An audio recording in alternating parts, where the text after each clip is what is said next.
はい、改めまして皆様、エセックス大学移民研究のウェビナーにご参加いただきありがとうございます。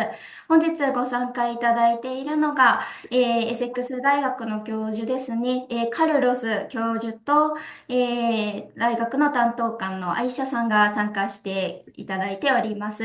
で、セミナーですね、体験授業が40分程度、その後ですね、Q&A のセッションになります。皆様どうぞよろしくお願いいたします。Thank you very much for coming, Dr. Carlos and Aisha. I just introduced you both, so if you're ready, please start your presentation. Thank you. Thank you, Mirai. Thank you very much for the invitation. And hello to everybody. I will guess that in Tokyo, but in Japan now is evening, so konbanwa. I am very happy to give this talk, not only because I work with refugees and migrants in the UK, but also because I'm very good friend of many Japanese colleagues, and former students of mine are Japanese as well.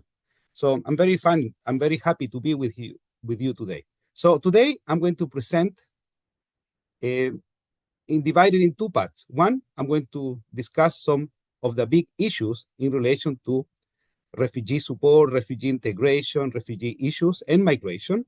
And then in the second part, I'm going to illustrate the type of activism and work that we actually do to support refugees and asylum seekers here in the UK, okay?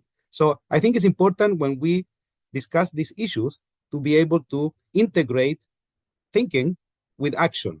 This is very important for me and for what we do. And also, before I start, I just want to share with you that I'm from Chile. I'm Chilean, all the way down in South America. So I'm from Chile, and I have lived in the UK for over 20 years, and I've been working all over the place with refugees and asylum seekers here. So let's start. So I am a sociologist, right? So I study sociology. But in sociology, I focus on human rights. That's what I do. But in human rights, I work in two fields. One, I work with indigenous peoples, and I have been in the northern part of Japan, in Hokkaido, with the Ainu, and also I've been in Taiwan, with visiting and working with many of the different indigenous groups in Taiwan.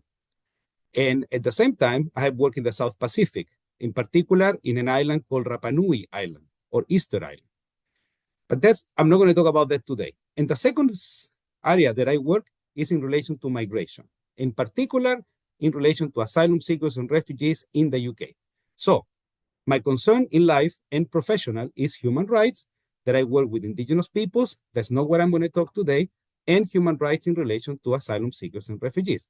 And there you have two beautiful photos. I love photos. One in Taiwan and the other one giving a talk at the University of Tokyo years ago, okay? Talking about the same thing.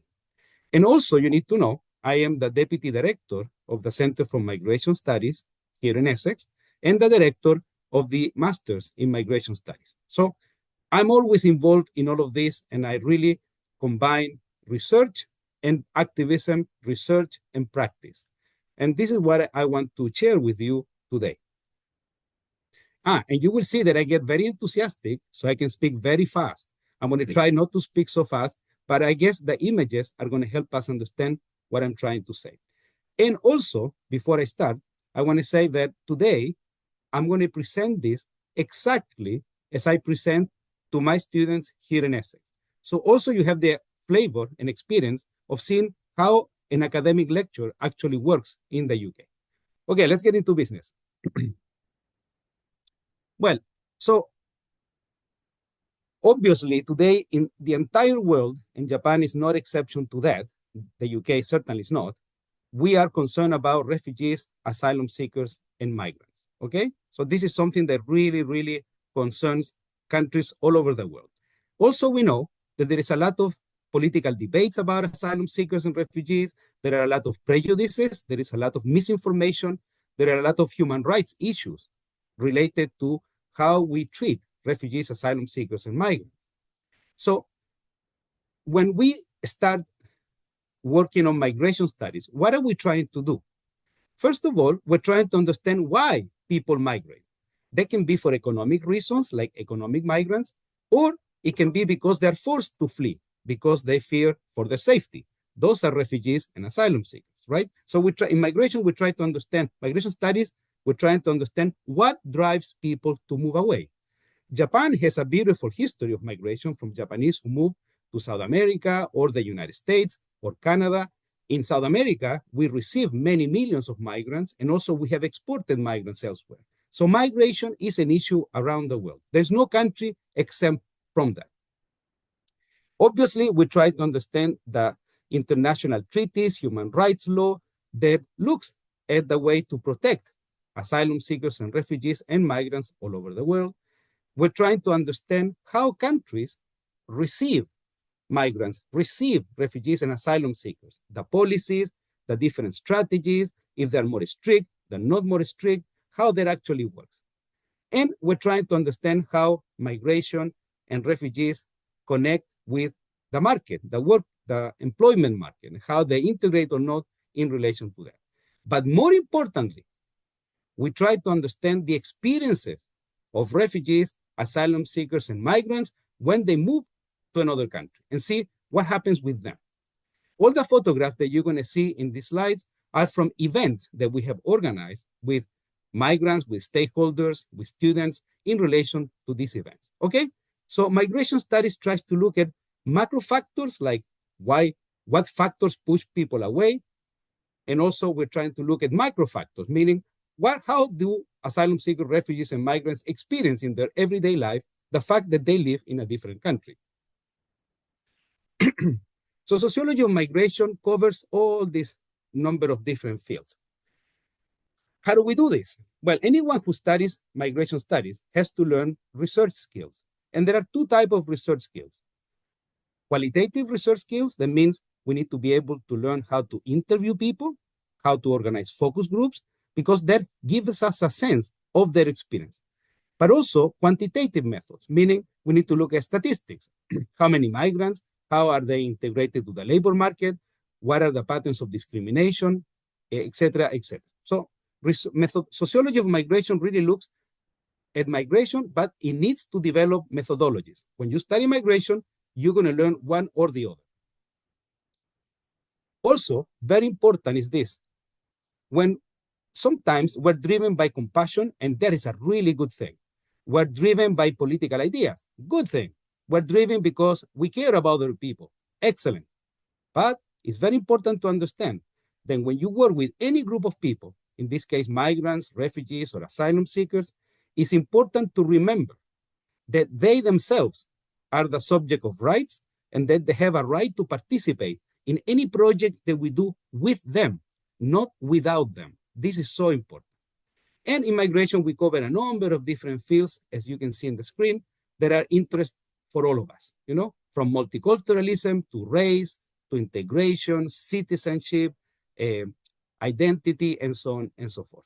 I love that photo in the slide because I'm going to tell you a little bit about the story later. That was our first mobilization here in Essex, where I live, in relation to supporting refugees in Essex.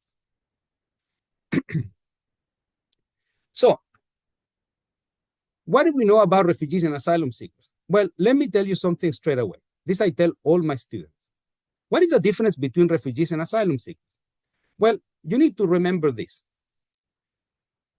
Everyone, you and me, everyone has the right to claim asylum in a different country when we fear that we can be persecuted because of our religious ideas, political ideas, because we belong to an ethnic minority, and so on and so forth. When we fear for our life, the United Nations has a system that requires all countries to listen to anyone claiming asylum because they fear their lives will be threatened if they remain in their countries, okay? When a person claims asylum in another country, that's who we call an asylum seeker. They're seeking asylum. They knock at the door. A state listens to the asylum claim and decides if they grant asylum or not. If they do grant asylum, they become refugees according to the United Nations. They have a status as refugees, and the state has the obligation to look after them. If their asylum claim is denied, then we enter in a very difficult situation because then countries can either detain them or deport them. And if they cannot deport them to their own country, then it becomes a very problematic issue. And you probably are familiar with this. If any one of you has ever come across failed claims of asylum, it's a big, big problem in Japan as well. So we need to understand refugees and asylum seekers within the United Nations protection system, international humanitarian law, that protects people's right to claim asylum if they fear persecution. Some of the important questions, so that's the beginning. So some of the important questions that we look at migration studies that relates to refugees and asylum seekers, as well as to migrants, are debates such as the distinction between multicultural approaches to migration or assimilation approaches to migration. What does this mean?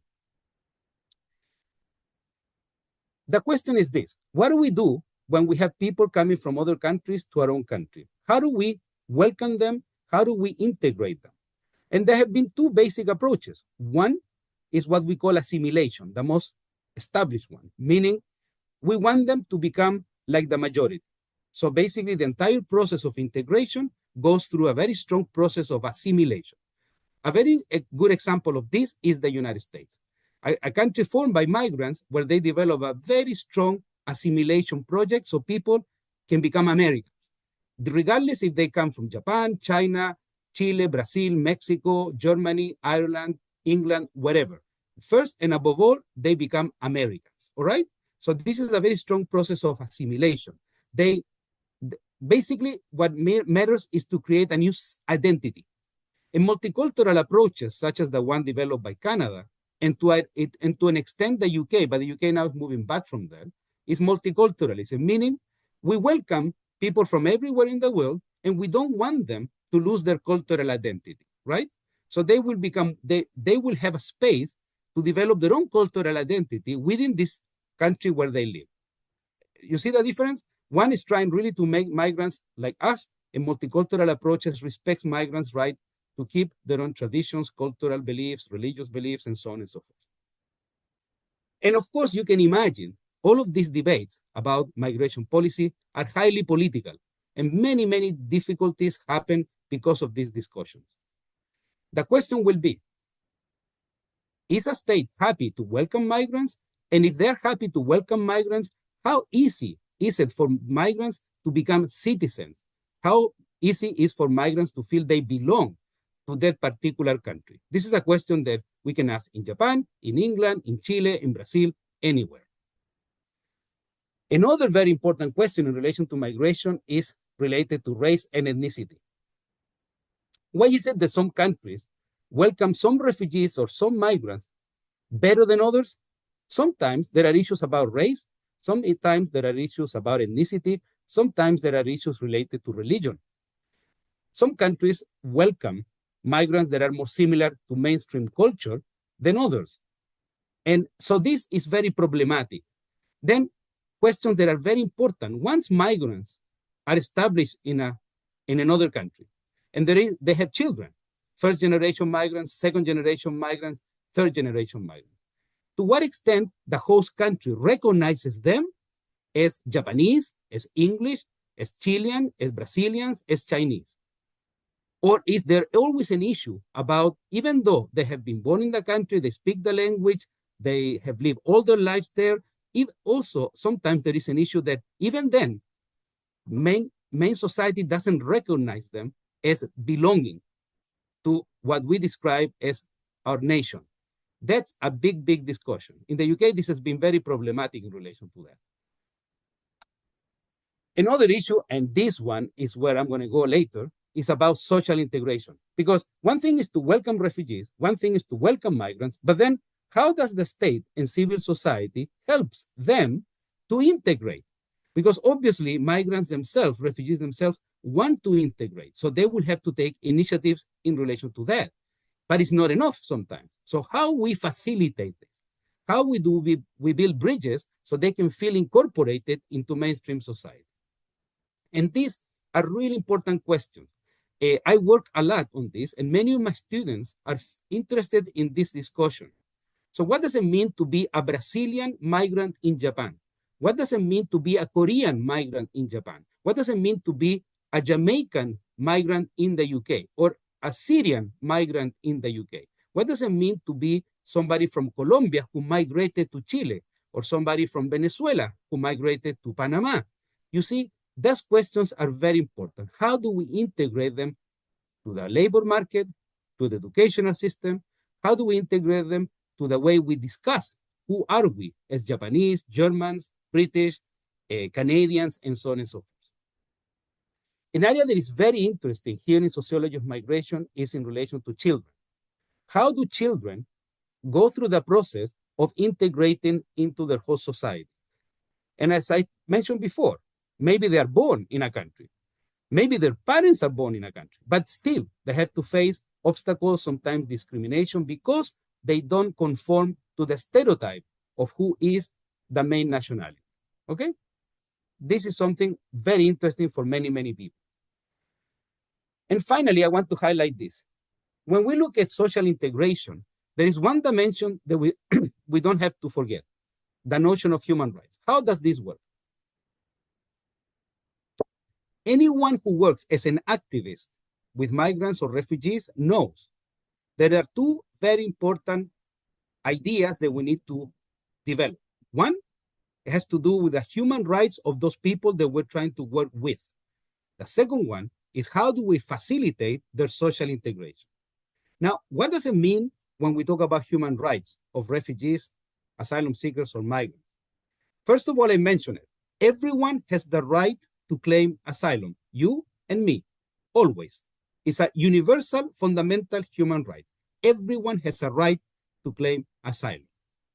But also it's important to understand that people who claim asylum are also subjects of rights. They have a knowledge and they have the right to participate in the process when they're applying for asylum. So that means you cannot develop a policy of asylum that doesn't incorporate the opinions, the comments, the feedback of the people who are claiming asylum. No, that's wrong. It breaches human rights. They have to be able to participate. It's a matter of dignity and it's a matter of rights. And also, it's very important that any asylum process has to lead to social integration. It's not a matter of knocking at the door, claiming asylum, get refugee status, and then you're dropped in the street. No, no, no, no. You need to create pathways so they can integrate into the labor market, they learn the language, they learn about society and culture, so they become members of society. That's the best way of doing this. So, when any one of you who work with migrants or asylum seekers, you need to know this. Human rights matter, and also matters because social integration is the ultimate aim of their asylum process. The photo that you're looking in this slide is a very beautiful book that was published by my colleagues here in Essex, where I live, one of the NGOs who supports asylum seekers. That book is a recipe book. You will like it. It's a very beautiful book. It was a bestseller in Christmas. What do? They publish the story of, in each one of the pages, there is one asylum seeker with their name and the country where they come from. In one page, it tells the story of them fleeing their country, coming to the UK. In the second page, they have their favorite food recipe from their own country, from Syria, from Uganda, from Eritrea, from Ethiopia, from Vietnam, wherever it is. Why does this matter?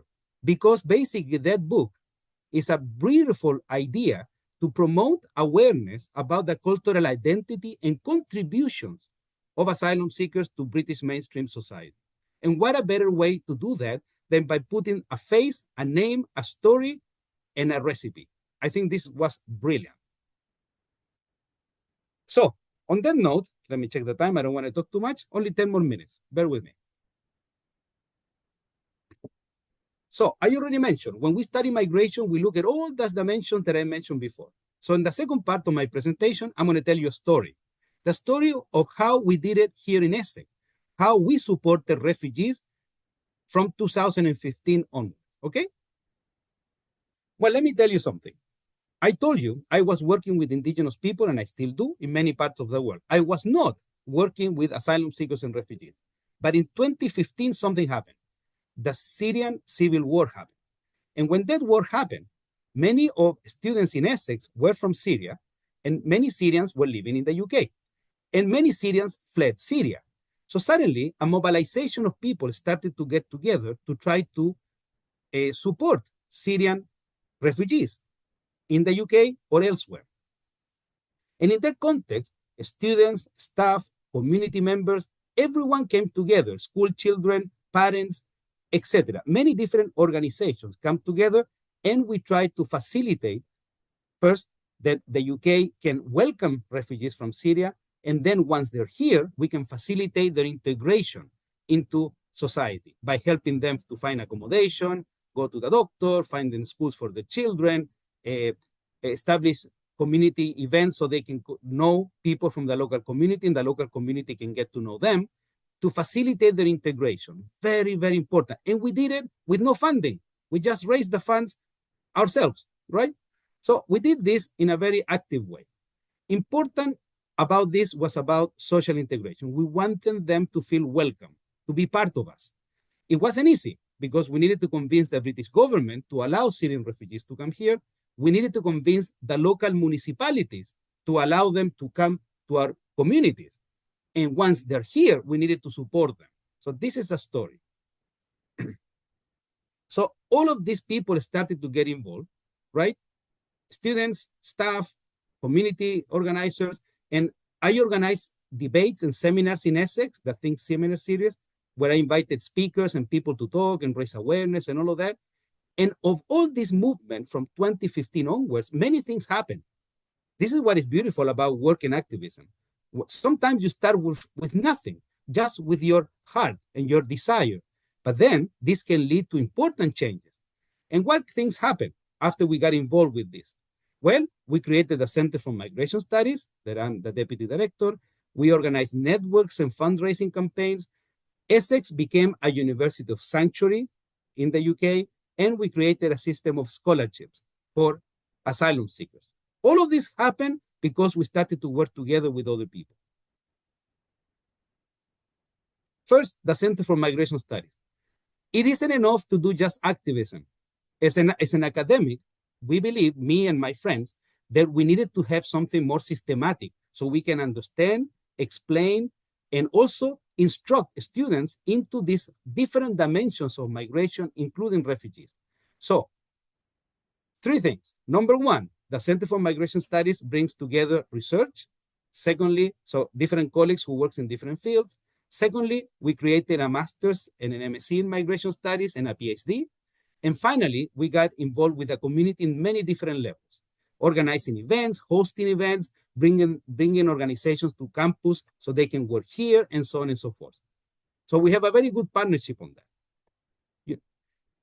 Just a few photos. We started to organize a number of different events together with many community organizations around Essex. And as you can see from these photos from 2015 onward, here you can see photos of music groups, charities, awareness campaigns, political seminars, cooking classes that many organizations organize, youth centers, many, many different events with many different community networks. Very, very important, very beautiful, in fact. Very, very beautiful. But also, our students mobilize themselves very, very strongly. First, they started to mobilize to raise funds so they can buy food and clothes so they can take to asylum seekers in France who are trying to come to the UK. So first, the students started to go to France, but then there wasn't enough. So they started to organize themselves here in Essex, on campus in the university, to organize English classes, because how important it is for anyone who moves to another country to learn the language. So therefore, the students organized what we call a refugee teaching program. And since 2015 up to nowadays, 10 years, every single year, they have these classes to teach English to local communities here in Colchester. Brilliant. But also, they raise fundraisings, they organize festivals, they organize music, many, many different things of the students who were actively organized in relation to this. Also, many art exhibitions, debates, documentaries, films have been made throughout these years in order to raise awareness about the issues that asylum seekers and refugees and migrants face.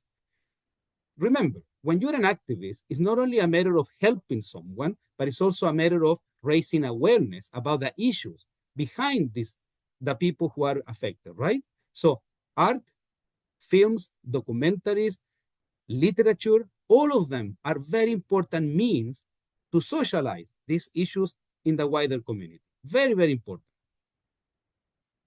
And also, Essex became a university of sanctuary. This is a movement across the world where some universities have said formally, we want to be a university that opens its doors to welcome asylum seekers and refugees. And we want to do something more just than to say it. We want to do something in order to facilitate young people education. So what happened? In 2018, for the first time ever, the University of Essex grants 3 scholarships for 3 Syrian students to study masters. No, 2 masters and 1 foundational year for law.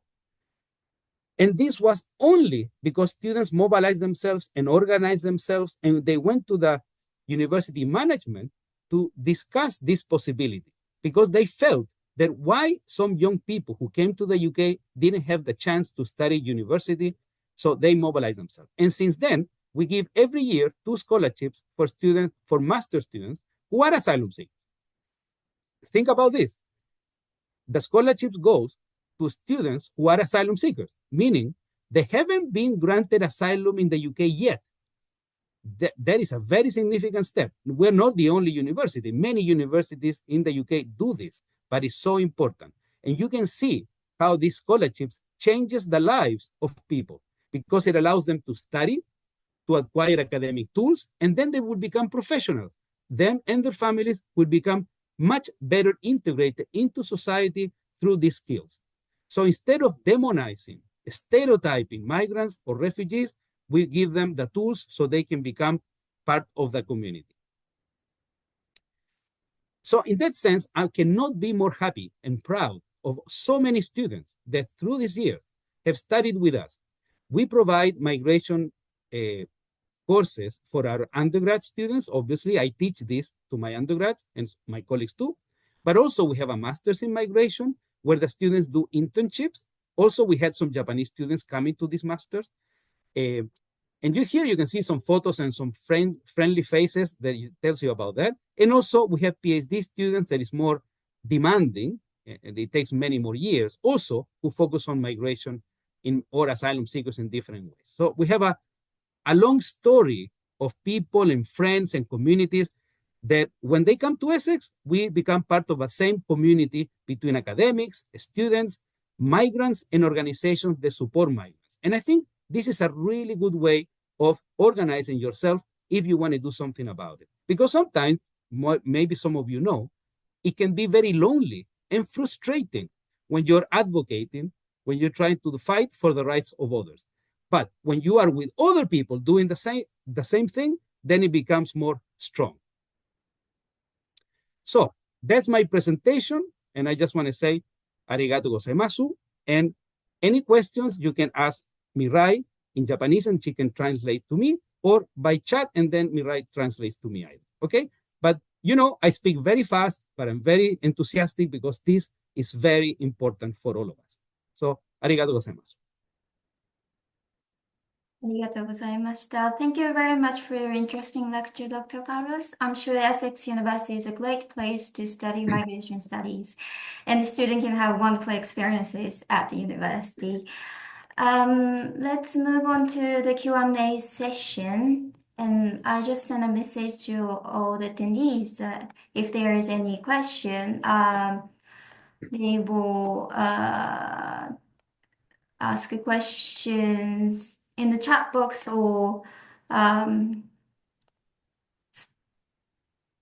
speak directly, I think.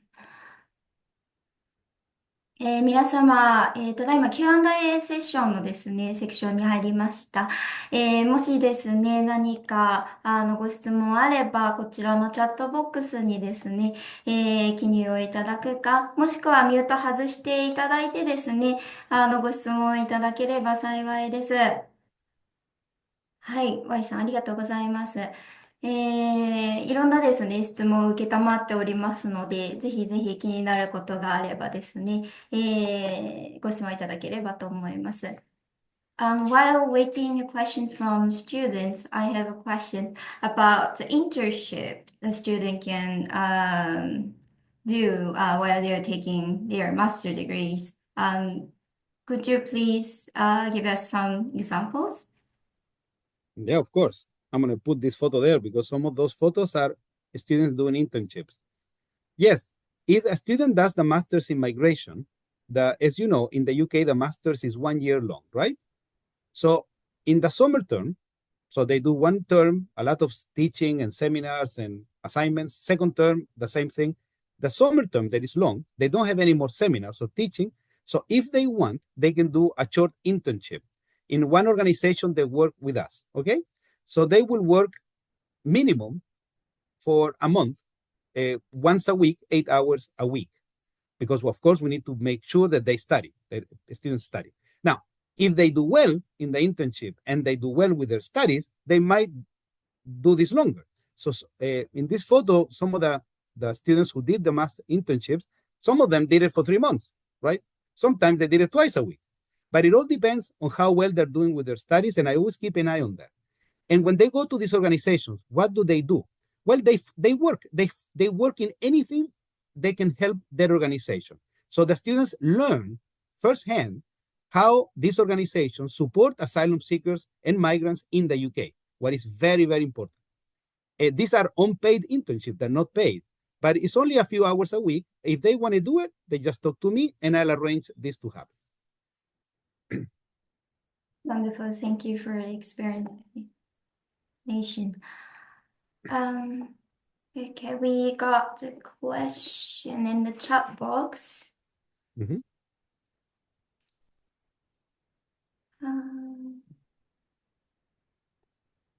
I think this question for Dr. Carlos.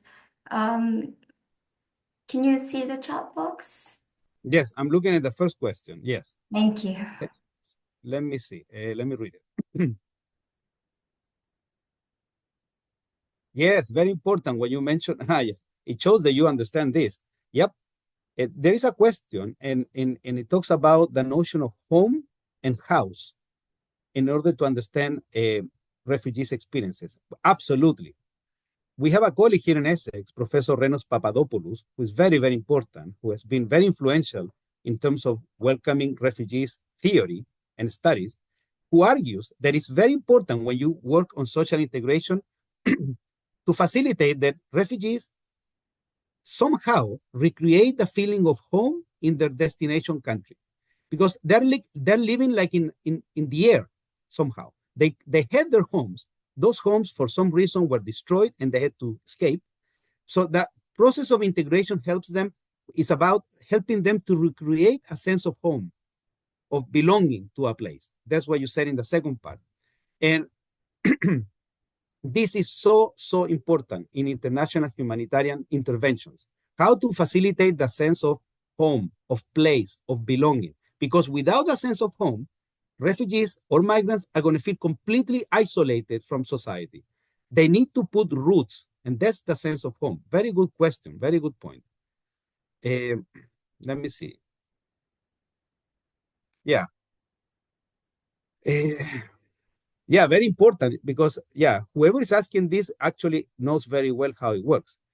How do we use refugee stories in research and in relation to migration policy, or even local policy in relation to migration? Well, yes, sometimes they're overlooked, but migrant stories are absolutely important.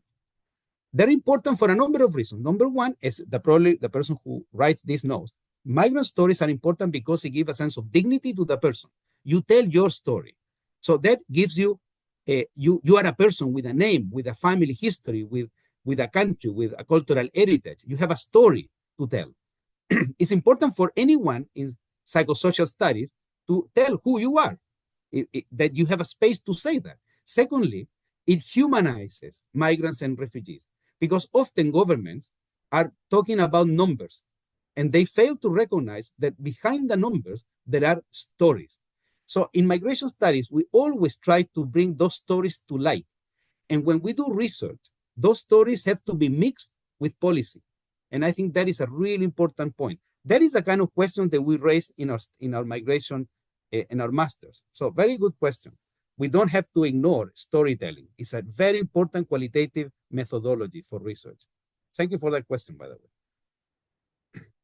大変貴重なご質問いただきありがとうございます。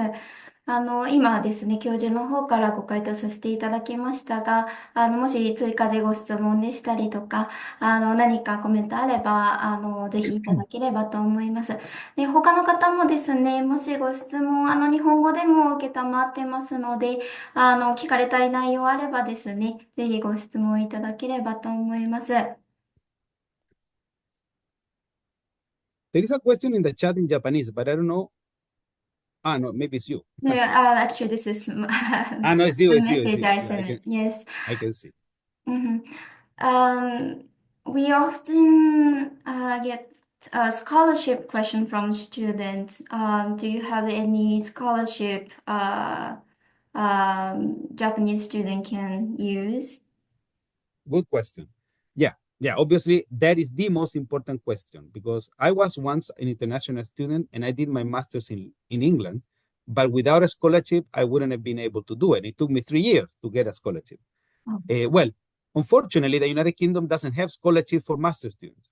There are some discounts sometimes because of the grades you got in your undergraduate studies. Sometimes there are small discounts in relation to where you're coming from. So you can check the website in Essex scholarships and see if any one of those applies to you.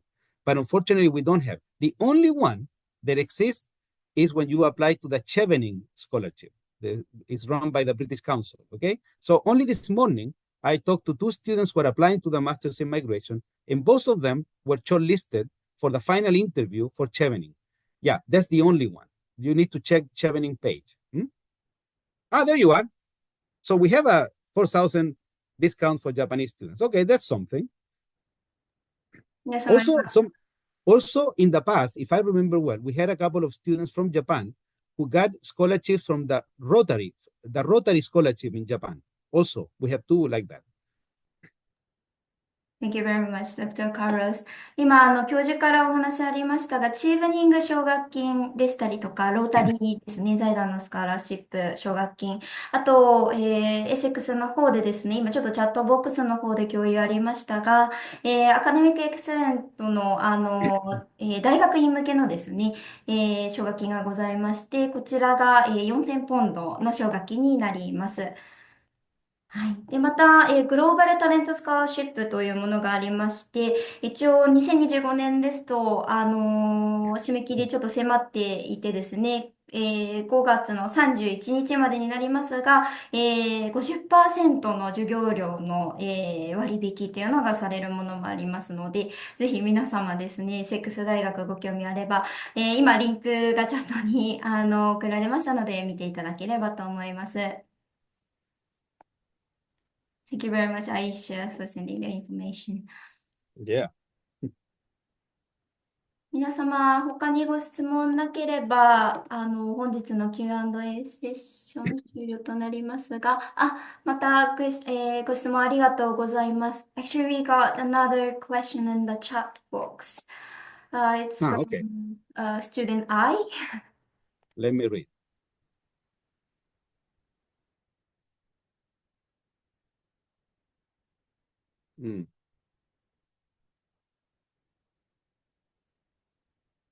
Okay. I know the feeling, whoever is asking. Thank you for the question. But I know that, this is very important. I'm so glad that some of you understood that what I'm doing is not only academic, but it's also it's personal. It's about personal commitment. Yeah. As I mentioned, yes, sometimes it can be frustrating because you think we're discussing these issues, but actually you're not changing anyone's lives. Well, in fact, that's exactly what we try to avoid. I think it's important to understand that when we study, we can change people's lives. So, for example, when you say, first of all, you're aware of people's stories, like somebody else mentioned before. So that's already a step forward. Secondly, it's about trying to understand a little bit about the stories, but not only their stories. Also, it's important to understand our own migration stories. So, for example, you know that I love Japan. I've been so many times there. And Japan has a long history of migration, of Japanese migrating elsewhere. So to look at that history, those processes about Japanese migrants going elsewhere, to Brazil, for example, to Peru, to Canada, to the United States, to Hawaii, really interesting to understand what were the dynamics. Like, I don't know if you know, the Japanese government actively sponsored migration of Japanese abroad. And if you go to Kobe, you go to the Museum of Migration in Kobe, and you will see those stories, how it worked out. So it's important to not only understand migrants as someone else, but also it's related to us. And also, it's very important that anything you can do in order to raise awareness matters. It changes people's lives. Obviously, if you're in a university, you have many possibilities. But if you're in Nagoya, you are in Osaka, you are in, I don't know, Sapporo, you can join a small community group and so on. Let me tell you a story. Once I was in Tokyo, and I was going to Sophia University for something, okay? But I wasn't working with asylum seekers or nothing. But I go to Sophia University. And as I was walking on campus, I see a poster in English, and it says, migrants meeting Thursday, 4 o'clock. And it drew my attention. So because I'm very curious and I'm very funny, eventually I go to this meeting. I didn't know nobody. But what I discovered was that the students in Sophia had a support group for migrants in Tokyo. In English, obviously, because there were many from the Philippines and other places who came over, etc. And that led me to get engaged with them. And eventually I started to work with them. Fantastic. You see, so you can always make differences by doing small things. You don't have to think only in big things. But great question. That was encouraging. Thank you very much. 今ご質問いただいた方ですね。また追加でコメントなりご質問なりあれば、おっしゃっていただければと思いますが、日本国内でもいろいろですね、できることはあるようなので、はい、ぜひ、積極的にですね、いろいろやっていただければと思います。また次の質問、ありがとうございます。We got the next question from student F. Yeah, you're asking about data. Well, whoever is asking this understands social research. Yeah, obviously. Well, I will say, well, first of all, you can look at international data on migration, the International Office for Migration, IOM. You can find data there that is, broadly speaking, from the world, but also sometimes localized in specific countries. And then each country, if you look at the National Office of Statistics, they do incorporate migration data as well. So some people who use quantitative research methods and statistics will use those reports from the Office of National Statistics. Also in Japan, you have one as well, because one of my former Japanese students actually worked with that data for her dissertation. Thank you very much, Dr. Carlos. 今ご質問いただいた方、今、教授からですね、ご回答いただいた内容で、大丈夫そうでしょうか。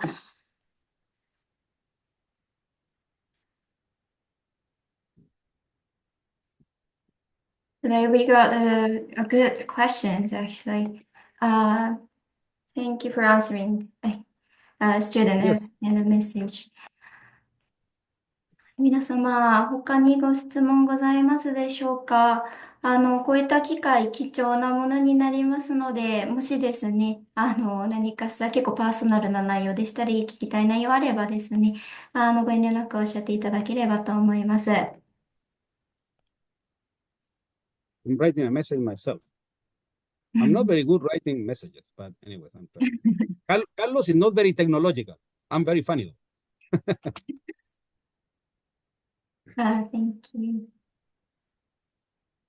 皆様、こちらでですね、もしご質問なければ、本日のですね、ウェビナー終了となりますので、もしですね、最後ですが、ご質問あればですね、おっしゃっていただければと思います。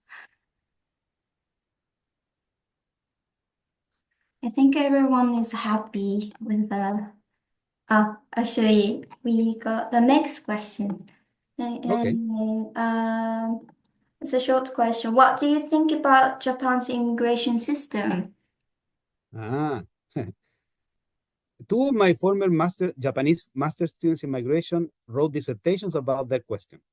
Well, look, this is the thing. Okay, I don't have time. I can give an entire lecture on my Japan and migration, but let me give you some, like, an appetizer. Number one is, what is Japan's approach to migration, period, in relation to economic migrants? And as you know, in Japan, there is a need for migrants to do work in the agricultural sector, in some industries, and so on and so forth, right? So Japan has created a very specific system that allows them to bring migrants from Southeast Asia, for example, for short periods of time, but that doesn't open the way to citizenship, for example, or other rights. So it's a way of, this is very typical of many countries, like short-term migrants, but it's very focused on economic needs, but not in terms of migrant integration. So that's one thing. So Japan is very restrictive in relation to that, but migrants are needed.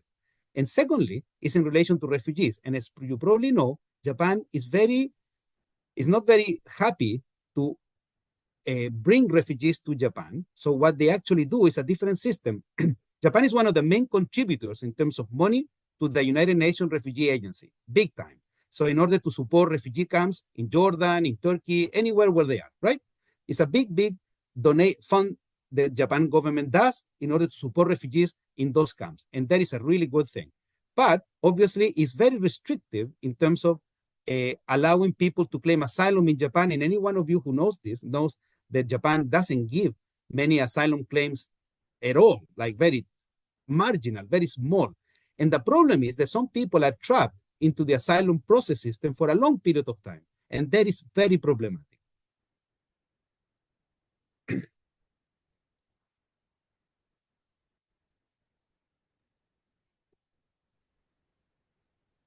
大変貴重なですね、意見をいただきましたが、こちらに関して何か、コメントなり、追加でご質問あればご遠慮なくおっしゃってください。Sorry, Dr. Carlos, I interrupt your... No, I was looking at that. I got some hearts in the chat. Thank you for the hearts. かわいい。うん、かわいいですね。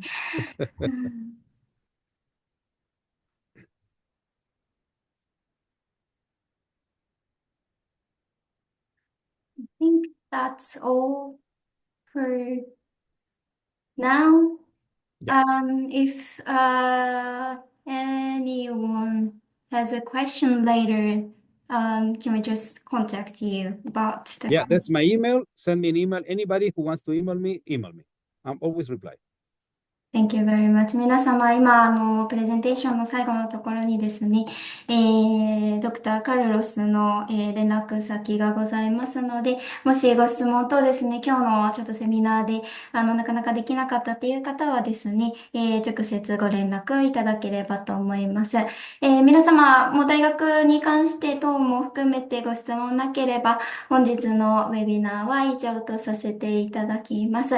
皆様ですね、お忙しい中、本日はエセックス大学のイベントにご参加いただきありがとうございました。Actually, this is the end of today's seminar. Thank you very much, Dr. Carlos and Aisha, for joining our webinar today. Thank you, Mira. Thank you, Asha. And thank you, everybody. はい、皆様ありがとうございました。Bye bye. Thank you, everybody. Cheers. Bye.